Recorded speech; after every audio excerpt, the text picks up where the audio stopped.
ફોડતો રહે તું આખો દી? ટચકે યાર બહુ મજા આવે ટચકે પણ તું ફોડતી હશે ને?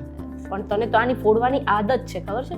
આદત શું, હું તો દિવસના 10 વખત ફોડતો છે. એ મજા આવે ને આમ અવાજ આવે ને આમ એવો આનંદ મળે ને.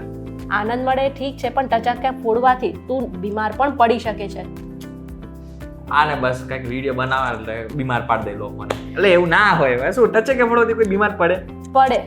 તમને પણ આની જેમ ટચાકા ફોડવાની આદત છે તો તમારા સ્વાસ્થ્યને નુકસાન થઈ શકે છે અને તમે બીમાર પણ પડી શકો છો. કઈ કઈ બીમારી થઈ શકે જાણવા માટે આ વિડીયો આખો જોઈ લો.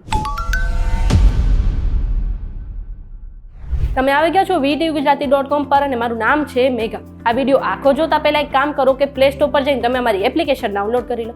હવે ઘણી વખત તમે જોયું હશે કે લોકો તેમના ફ્રી ટાઈમમાં આંગળીના ટચાકા ફોડતા હોય છે. શાયદ તમને પણ આંગળીના ટચાકા ફોડવાની આદત હશે, પણ શું તમને એ ખબર છે કે આદત સારી છે કે ખરાબ? ઘણી વખત જ્યારે બાળકો આપણા ઘરમાં આંગળીના ટચાકા ફોડતા હોય તો ઘરના વડીલો કહેતા હોય છે કે આપણે આંગળીના ટચાકા ન ફોડવા જોઈએ.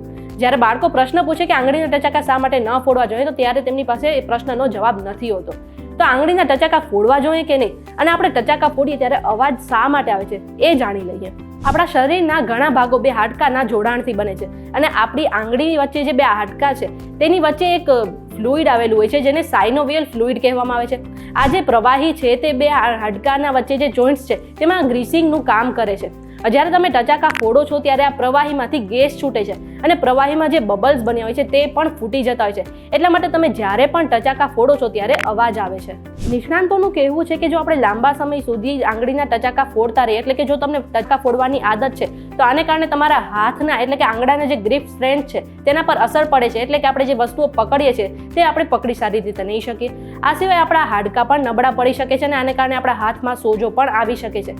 આ સિવાય આપણે આર્થરાઇટ્સ અને સંધિવા જેવા રોગો પણ થઈ શકે છે. એટલા માટે બને ત્યાં સુધી આપણે આંગળીના ટચાકા ન ફોડવા જોઈએ. આ બધી જ માહિતી અમે રિસર્ચ દ્વારા એકઠી કરી છે. કોઈ પણ સ્વાસ્થ્ય સંબંધિત સલાહ માટે તમારે ડોક્ટર પાસે ચોક્કસથી જવું જોઈએ. આ વિડીયો તમને કેવો લાગ્યો અમને કમેન્ટ કરીને જરૂરથી જણાવજો. જો આજના વિડીયોમાં તમને કંઈ નવું જાણવા મળ્યું હોય તો આ વિડીયોને લાઇક અને શેર કરી દો. સાથે જ અમારી ચેનલ VTVGujarati.com ને સબસ્ક્રાઇબ કરી લો. આ સિવાય દેશ દુનિયાના સમાચાર મેળવવા માટે તમે અમારી વોટ્સએપ ચેનલ સાથે જોડાઈ શકો છો.